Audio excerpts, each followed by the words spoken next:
So here we are discussing concept of capital rationing.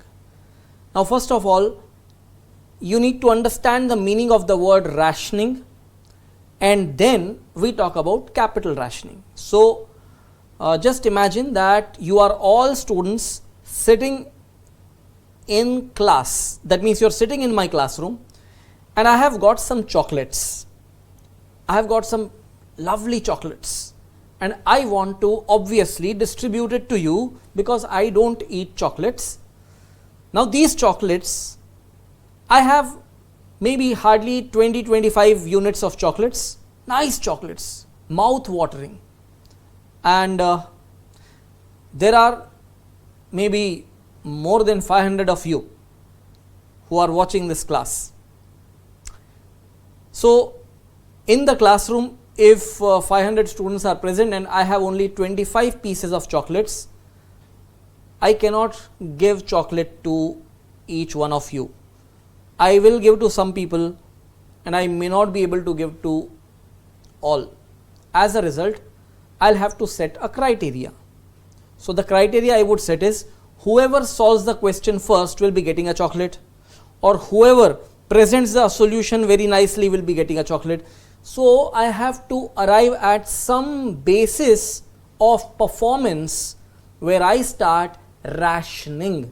So rationing means, the word rationing means allocation of limited resources over the needful areas. So wherever there is a needful area and I have limited resource, I will start allocating that. If there was abundant supply of chocolates, suppose for 500 students in the class, I have 5000 pieces of chocolates available, then even if each one of you eats 2-3 pieces, my stock won't run out, right? Abundant supply of chocolates, rationing is not needed. But when there is shortage of chocolates, rationing will be needed. So you understand one thing, wherever there is short supply of capital, rationing of that capital also will be needed. So suppose you give me 1 crore of money to invest, and I have multiple projects where I want to invest my money. Now if these projects are not mutually exclusive projects, I would want to invest my money in all the projects, but investing in all the projects maybe would require 2 crores of capital. I have only 1 crore of capital. So I'll have to select which project I should invest my money. Now first thing, am I talking about abundant supply of capital or shortage of capital? My requirement is 2 crores, availability is 1 crore, so it is obviously hinting what? A situation of shortage of capital. When it is a situation of shortage of capital, I would want to maximize the benefit for each rupee that I invest, and therefore here, which concept we need to catch and bring in front of us? One concept that we have been learning all the time, something that can maximize the inflow for each rupee of outflow, and that is nothing but profitability index. So friends, how we apply the process of capital rationing requires only 2 concepts clarification. One is the meaning and application of profitability index, and another is meaning of capital rationing. I have explained you both. Let us now do one thing. Let us write some important notes and then take up a calculative example that can clarify the whole matter. So let us begin with notes first. So I'll expand the screen size for your reference, and here we go. We write the notes first. So capital rationing is the heading. Rationing is a process of allocating limited resources over different demand centers in optimal manner. Capital rationing therefore means allocating limited amount of capital over different projects available for investments in a way so as to maximize the overall net present value resulting out of the entire investment. Let us move ahead and write some notes further. As the objective is to use limited capital over different investment opportunities that overall requires capital more than available, the first step would be to determine the profitability index of each project. With profitability index, the priorities of investments can be identified and the allocation of capital should then be on the basis of priorities given. Note, do not rank the projects whose profitability index is less than 1, as it would indicate negative NPV. So friends, please keep patience until we solve a question based on this concept. That is when you get 100% clarity about the lines that you are writing. Let us move ahead and take that calculative example that I was talking about. That is question number 26 in your books. Let us read this question. X Limited has rupees 90 lakhs available for investments. The following projects are considered along with their costs and net present values. Now they have given you list of 9 projects and the cost is also informed along with NPVs of each project. What I want you people to do is, please add up the cost column and check whether the aggregate of cost, is it exceeding 90 lakhs? How much is that total of cost? Is it exceeding 90 lakhs? If it is less than 90 lakhs, means we have abundant supply of capital. If it is equal to 90 lakhs, we have equally good capital availability. But if that total exceeds 90 lakhs, it indicates that we definitely have shortage of capital. So if I am not wrong, that total is 150 lakhs, right? So 150 lakhs is what we need and we have only 90 lakhs of capital available. So can we all agree that we have shortage of capital? In earlier classes, some students were asking me that, sir, how will we come to know that whether there is shortage of capital or not? Now here, tell me one thing, is there any confusion over here that we can't identify whether there is shortage of capital? We can easily identify that yes, there is shortage of capital in this case. Can you notice one more thing? All the projects are having positive NPVs, which indicates that it is good to invest in all of these, provided we have 150 lakhs of capital available. If 150 lakhs of capital was available, we would not have sit and planned. We would have randomly taken all the projects, but here we cannot do that. We have to rationally allocate the available capital over these projects in a particular order, in a particular sequence. So which project we should select first? Now don't get trapped with the highest NPV, because I told you our objective is to maximize what? Inflows for every 1 rupee of outflow. So what we have to do is we have to hit the calculation of profitability index. Notice one more thing in the question. Cost is given and NPV is given. Do you know profitability index is a ratio which requires total PV of inflow divided by total PV of outflow? Now how will you calculate total PV of inflow for this purpose? To the cost column, you are going to add the NPV values. Cost is nothing but initial value of outflow or present value of outflow. This is what we have seen in your ICAI study material questions also. Do you recollect that? So what we will do is we will be just adding the cost to NPV and we will be getting what? Total PV of inflows. That will be the basis of calculation for profitability index. However, because the question isn't over, let us read the last paragraph given in the question. Assume that the projects are divisible for the purpose of investment in parts if required. Can you see that freedom is given to you, that if you want to invest in parts, you are allowed to do that. Suggest the most favorable combination. Also calculate the total net present value as per the combination suggested.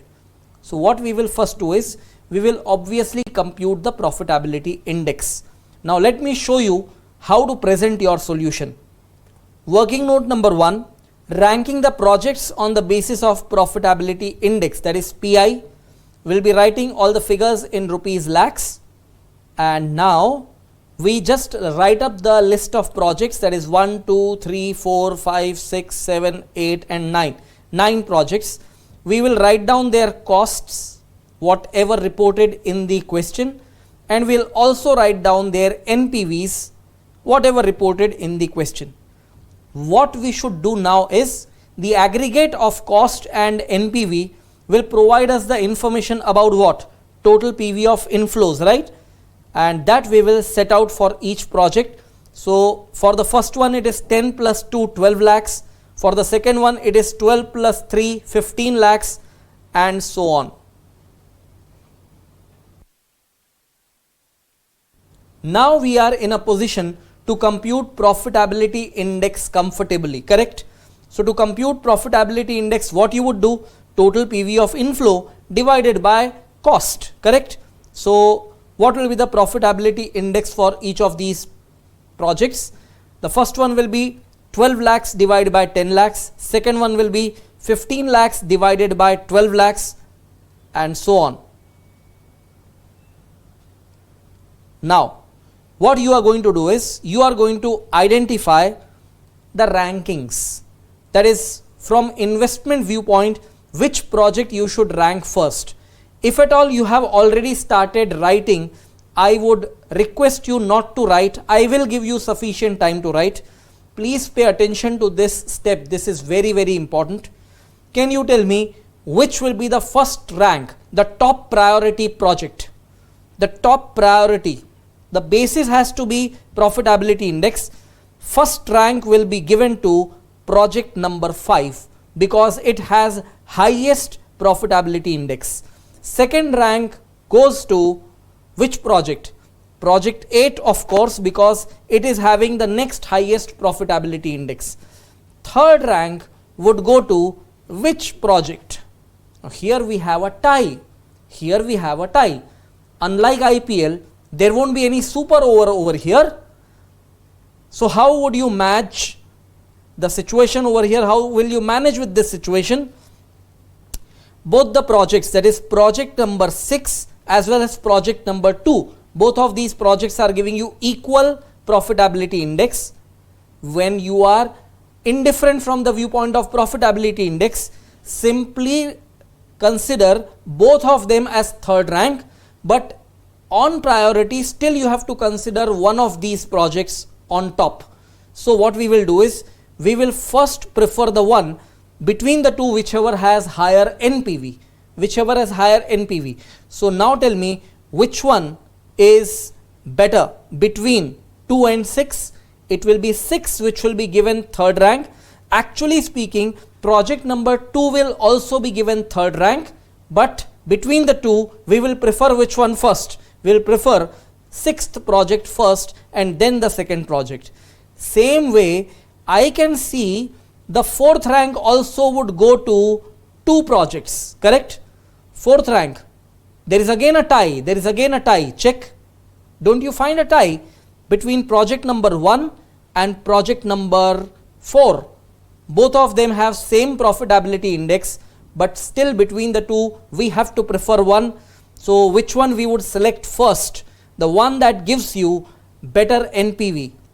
So project 4 will be given 4th rank, project 1 will also be given 4th rank, and then 5th rank goes to project 3, and project 9 also has similar profitability index.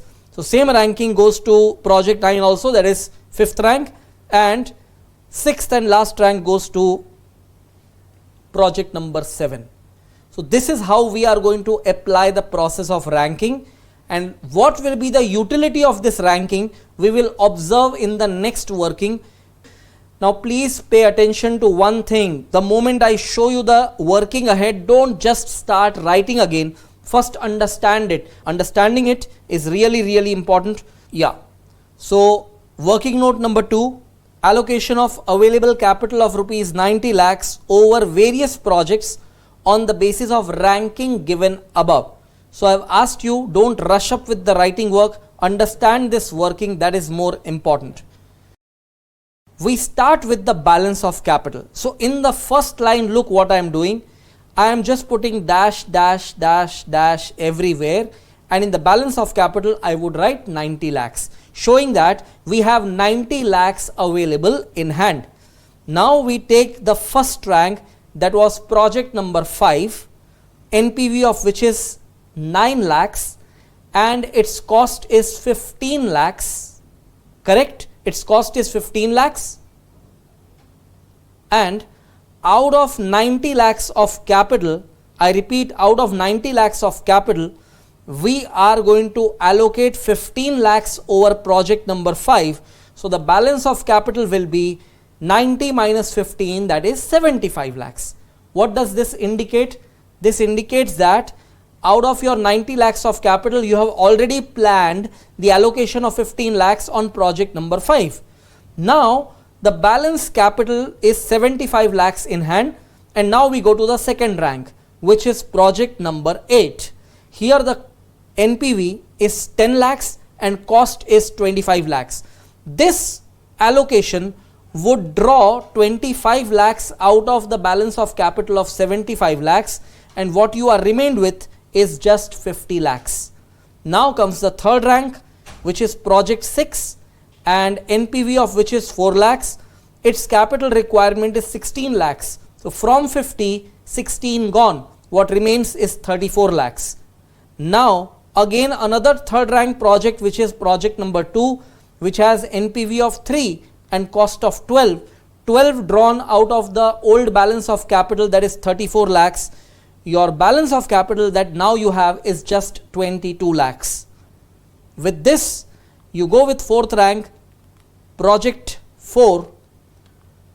You find its NPV as 2.8 and cost is 14, and you draw 14 lakhs out of 22 lakhs of balance of capital.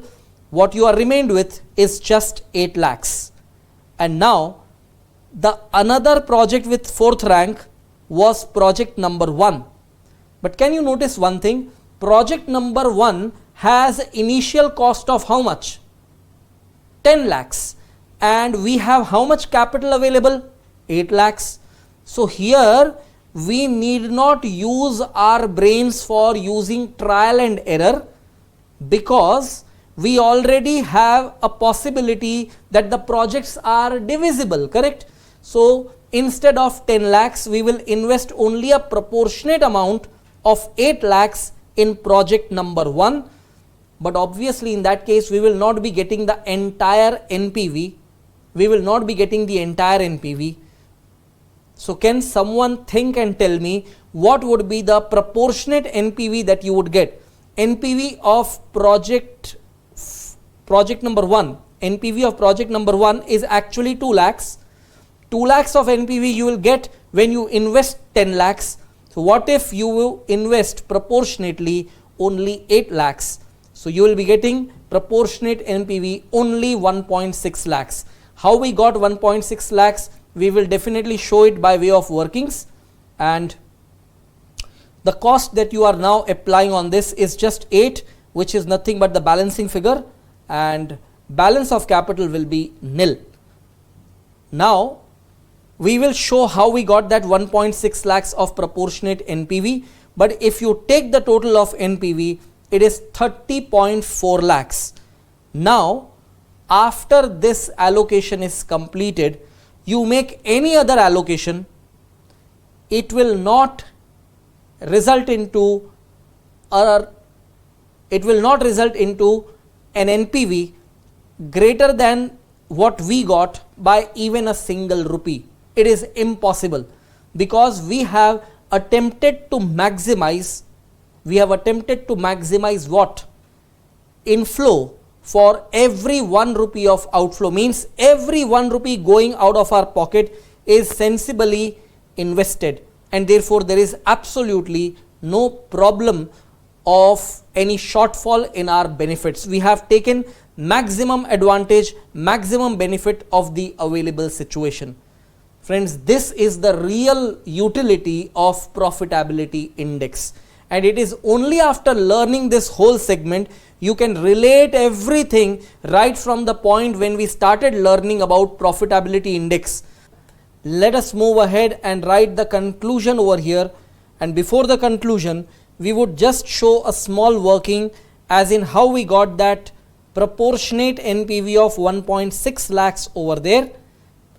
The conclusion part: the optimal combination of projects that can maximize NPV shall be projects 5, 8, 6, 2, 4 and 1, where investment in project 1 is restricted to available capital of rupees 8 lakhs only.